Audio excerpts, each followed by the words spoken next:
Whoopsie. It's my low pressure warning. I got stuck and let the tyres down to 10. Didn't make any difference. I bottomed out sitting on the chassis. But yeah, dug around the tyres, dug around the wheels and snatched it out. There's some benefits in travelling with a small group. Having said that, you've always got options. Yeah, anyway, you can't come to Bilbunya Dunes and not have a crack at it, you know what I mean? Alright, we're going to leave the coast now and head inland. In front of me I can see effectively cliffs. I think that's the Baxter Cliffs, which is very similar to the cliffs along the Great Australian Bight. So we have no option but to go inland from here.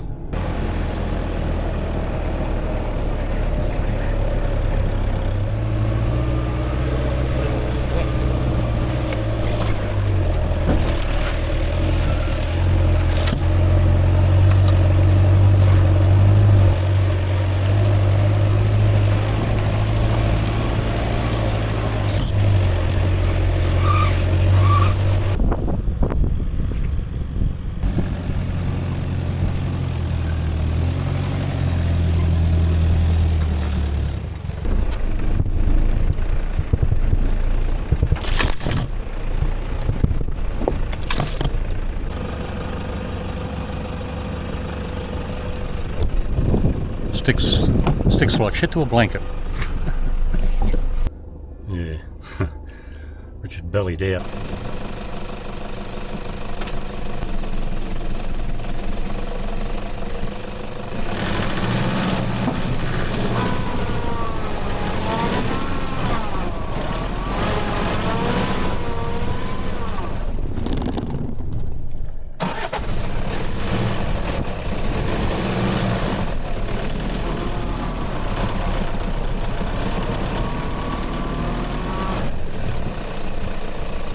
There is a very, very minor chicken track off to the left that is hard to see, so we'll just go around there.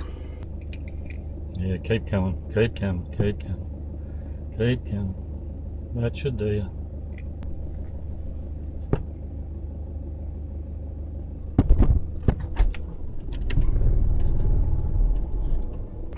It's so wet, it's hard to get off the... Yeah, he's struggling to get off the track.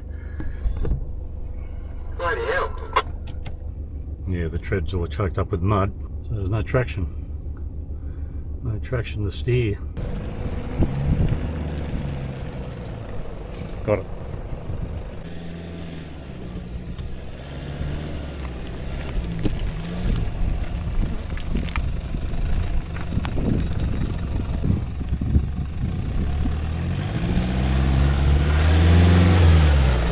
Have to go bush to get it to go.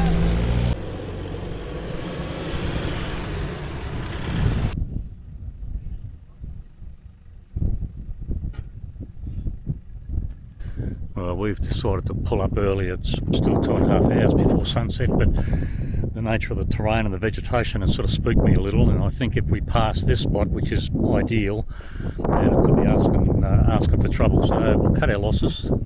We only covered 90 kilometres today, and that's because of the nature of the terrain and the vegetation. We had a couple of incidences along the way, so we'll pull up early, maybe get an early start in the morning. Well, early.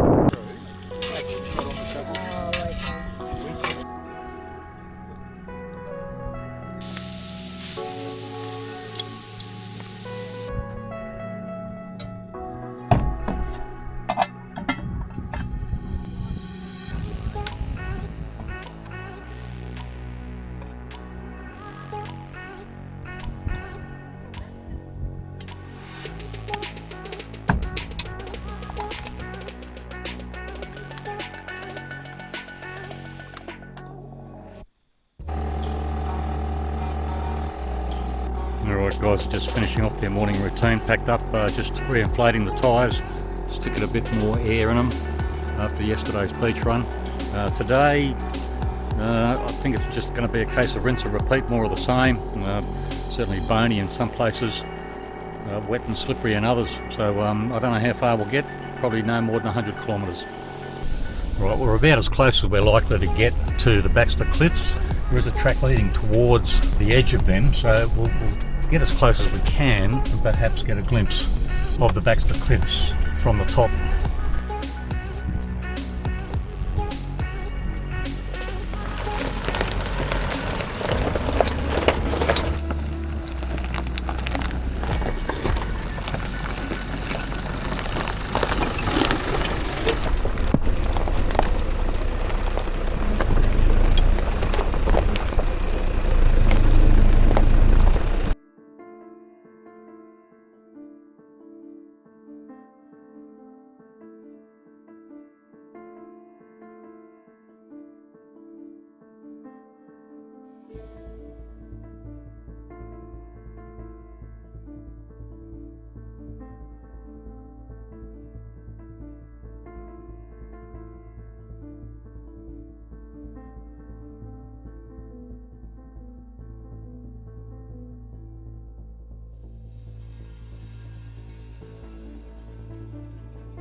Spectacular coastline, very similar to the Baxter Cliffs across the Nullarbor. Very, very similar, but spectacular nonetheless.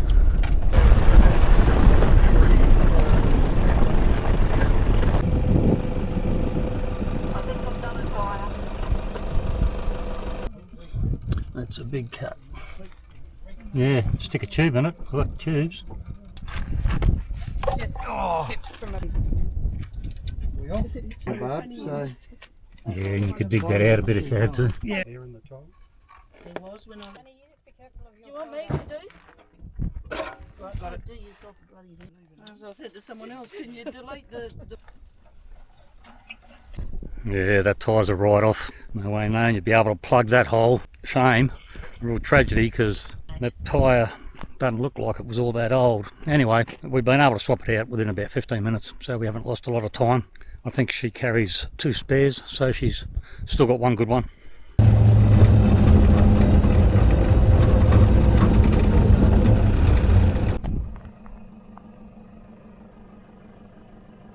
All along this track there are signs of the old telegraph line, a lot of abandoned wire, occasionally a few posts, so clearly we're still on the original alignment of the original telegraph line. Yeah. Well, the sun is starting to get low in the sky. Ordinarily we were pulled up by about now, but the problem is trying to find a bush camp. There's just nothing suitable and nothing marked on our maps, so we'll have to keep going until we find something that is suitable, or failing that, if we get desperate and the sun starts sinking below the horizon, we'll just have to pull up and make the best of whatever we can.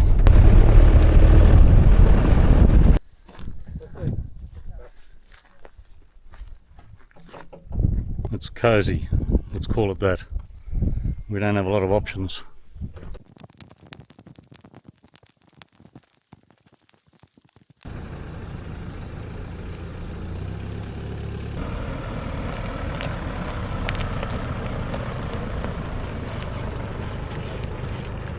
Right, we've left for the morning.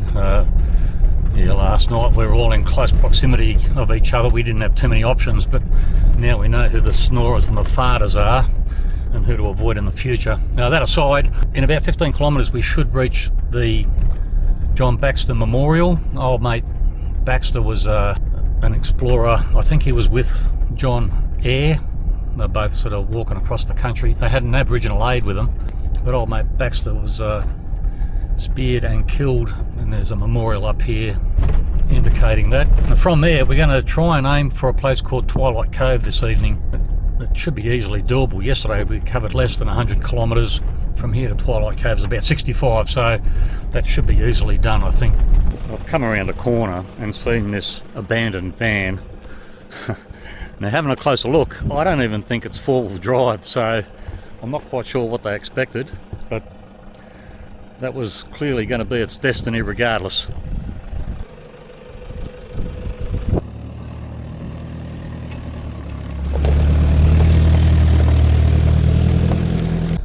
Right, we're not far now from Baxter's Memorial. We'll get out, we'll have a look. There is some speculation as to whether we got to backtrack or whether we can continue going forward. I guess we'll know more soon enough.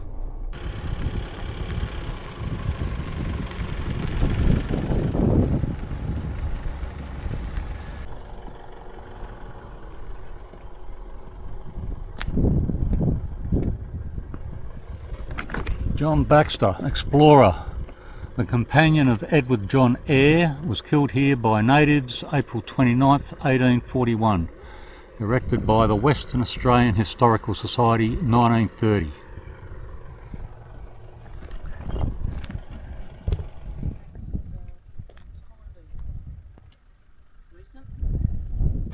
Yeah, it looks like we are forced to backtrack. I did a map recon last night, and the track does go past the memorial, but then gets on the beach and peters out. So yeah, we've got to backtrack. I don't have any detail on the road or track we've got to take, but Chris does, so he'll let me know when we're getting close, and then we'll turn off, and that track will take us all the way to Twilight Cove, which is our destination for this evening.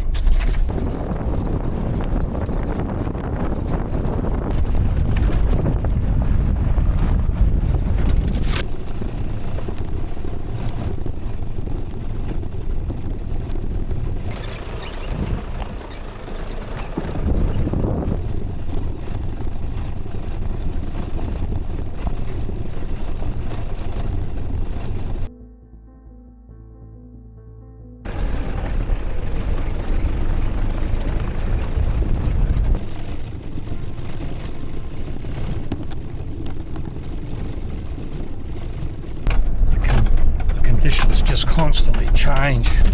We're going from bony rock to a bit of sand. We are close to the coast. We're paralleling the coast, have been for quite some time. My guess is it's just over that ridge line there, probably a few hundred metres, no more. It's just punishing. Yeah, I've just done a tyre. I felt the bang. Yeah, mongrel.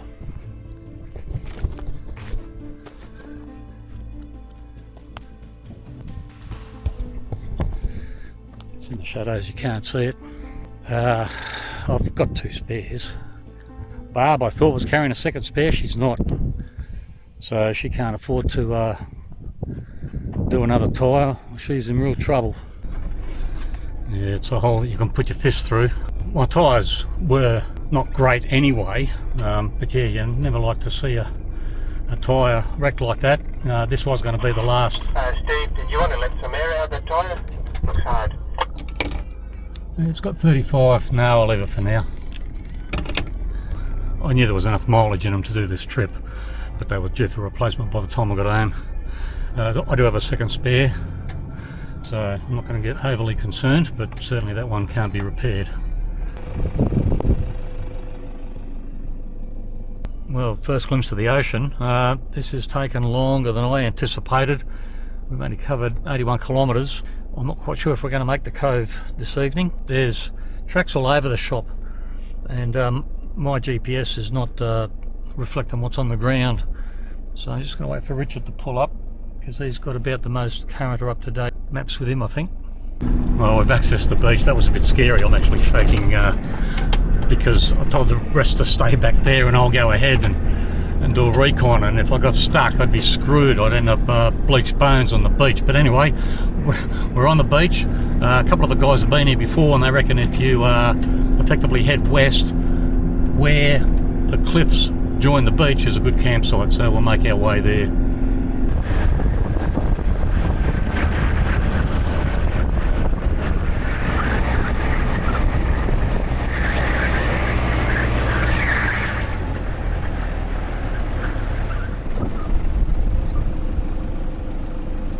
Oh, I'm glad today's over. I'm pretty fatigued. The sun's already behind the cliffs, so we're already in the shade, but we'll still have another hour and a half of daylight or twilight, I think. And some of us brought wood with us, so we've got enough timber for a fire.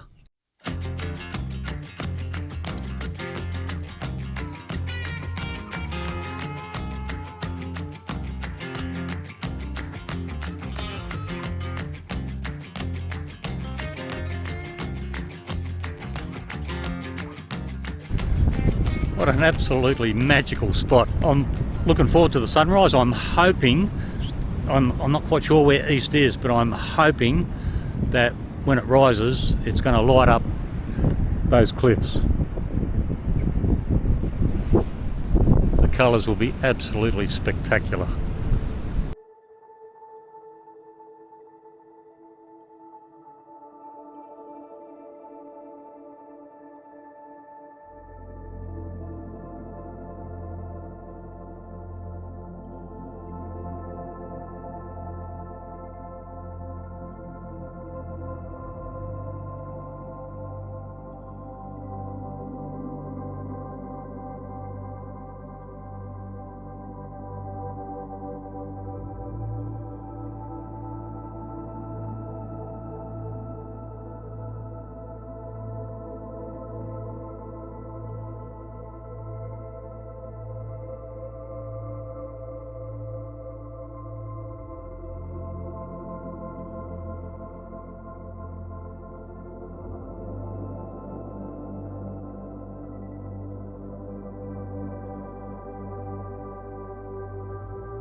I've checked with a couple of the blokes who have been here before, and they said it was between here and the bird observatory. It was all along the beach for about 30 kilometres. But we've encountered some small headland where the water is lapping at the base of it.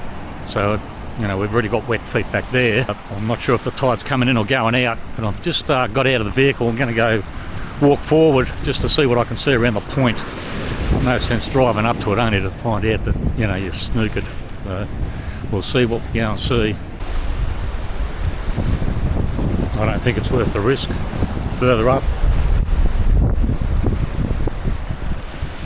there's some more headland, and that looks worse. So, you know, could we do it? Well, maybe. You would want to get stuck. So we'll go back and have a chat. Maybe we can pick up an inland track just the other side of the dunes. The last thing you need is your car to be swallowed up by the ocean.